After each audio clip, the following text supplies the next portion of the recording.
चलिए, coordination compound चल रहा था और लेक्चर नंबर 3 है। और लेक्चर नंबर 3 में आज हम लोग देखेंगे संकुल यौगिक के प्रकार। प्यारे बच्चों, संकुल यौगिक जो होता है वो 4 टाइप्स का होता है और सभी टाइप्स को अच्छे से पढ़ना है, क्योंकि आगे चलकर यही आपका जो है काम आने वाला है। तो आप बारीक से आप देखेंगे। देखिए, संकुल यौगिक जो होता है वो 4 प्रकार का होता है। एक होता है धनायनिक संकुल, लिखा होगा है ना, संकुल यौगिक लिखा होगा, और इसको हम लोग बोलते हैं केटायनिक।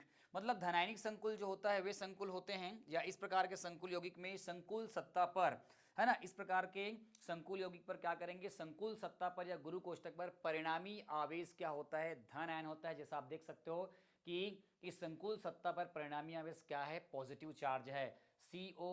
उसके बाद लिखा हुआ है NH3 6, मतलब यहाँ पे क्या है, अमीन है, अमीन 6 है, मतलब यहाँ पर उदासीन लिगेंड है और 6 कोऑर्डिनेट बॉन्ड के द्वारा जुड़ा हुआ है। और इस पर परिणामी चार्ज क्या है, आप देख सकते हो माइन है ना, +3 है, मतलब एक क्या होगा, धनायनिक होगा। धनायनिक मतलब क्या होगा, है ना, जब किसी संकुल यौगिक पर परिणामी आवेश क्या होगा, पॉजिटिव चार्ज अगर उस पर लगा है तो वो धनायनिक होता है, केटायनिक होता है।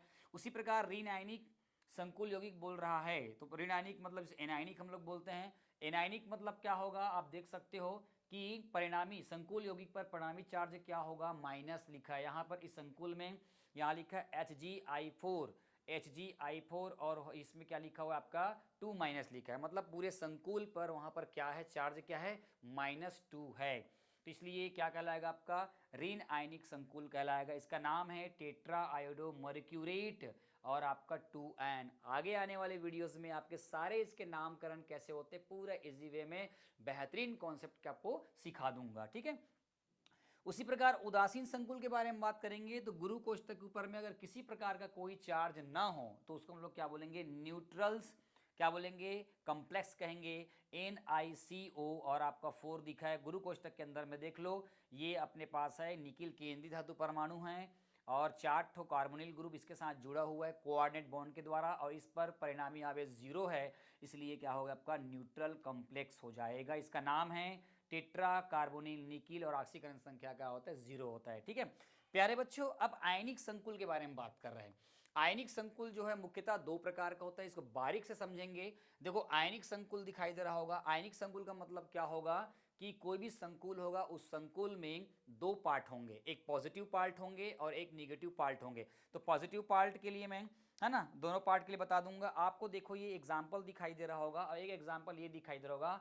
ये देखिए, गुरु कोष्ठक के बाद में X है और गुरु कोष्ठक के बाद में Y है। यहाँ पर जो X है इसको प्रति आयन बोलते हैं या काउंटर आयन बोलते हैं, और इधर वाला भी जुड़ा हुआ है उसको भी हम लोग क्या बोलेंगे, काउंटर आयन बोलेंगे या प्रति आयन बोलेंगे। और अगर ऐसा आपको दिखाई दिया तो ये आयनिक है, तो ये X को हम लोग क्या मानेंगे, पॉजिटिव मानेंगे, और इसको हम लोग क्या मानेंगे, निगेटिव मानेंगे। अगर इस बारे में बात करेंगे तो ये गुरु कोष्ठक वाला पॉजिटिव होगा और ये वाला क्या होगा, निगेटिव होगा। ध्यान देना बच्चों, ये X मतलब होता है काउंटर आयन, और इसमें जनरली जो है मेटल्स जुड़ते हैं, मतलब धातु, जो धातु रहेगा वही लोग यहाँ पे जुड़ते हैं। और ये Y जो दिखाई दे रहा है यहाँ पर या तो मूलक है ना, या तो मूलक जुड़ेगा, रेडिकल जुड़ेगा, या यहाँ पर क्या करेंगे, है ना, मूलक जुड़ेगा, या तो अपन बोल सकते हैं नॉन मेटल जुड़ेगा, अधातु जुड़ता है ना। तो ये अगर ये पहला वाला पॉजिटिव है तो ये निगेटिव होगा, ये वाला पॉजिटिव है तो क्या होगा, निगेटिव होगा। तो आयनिक यौगिक में 2 प्रकार के होते हैं, एक काउंटर आयन सामने वाला होता है, एक काउंटर आयन क्या होता है, पीछे वाला होता है। इसमें आपको मैं एग्जाम्पल अगर लेकर चलूँ,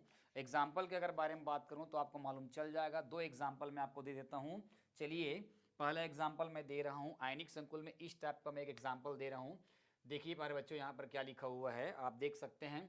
यहाँ पर मैंने लिख दिया K4 और यहाँ पर मैंने लिख दिया Fe और यहाँ लिख दिया मैंने 6। तो ये जो K4 दिख रहा है ये X की फॉर्म में है तो ये पॉजिटिव आ जाएगा, ठीक है। और ये पूरा पार्ट क्या जाएगा, आपका निगेटिव आ जाएगा। तो टोटल क्या हो गया, आयनिक मतलब जहाँ पे 2 पोल बनते होंगे, 2 मोमेंट यहाँ पर प्लस माइनस आ गया, मतलब वो आयनिक हो गया।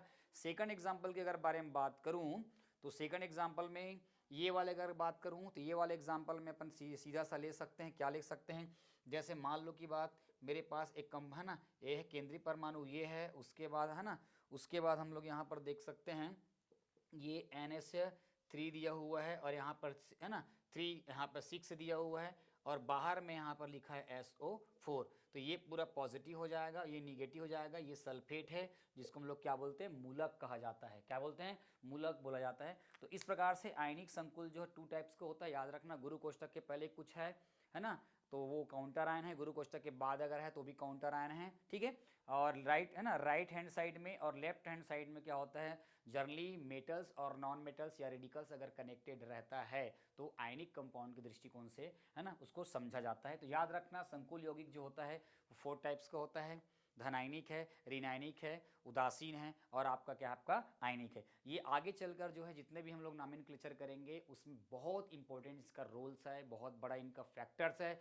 1 बाय 1 सभी चीज को अपन क्या करेंगे, इसको बारीकी से अपन को पढ़ेंगे। चलिए मिलते हैं लेक्चर नंबर अगले वीडियोस में। सारे वीडियोस जो है 1 बाय 1 देखेंगे, कोई दिक्कत नहीं होने वाला है। मैं आपका पूरा केमिस्ट्री को, पूरा कॉन्सेप्ट को मैं आप क्लियर कर दूंगा, बस आप बने रहे और वीडियो को आसानी से देखें। Thank you.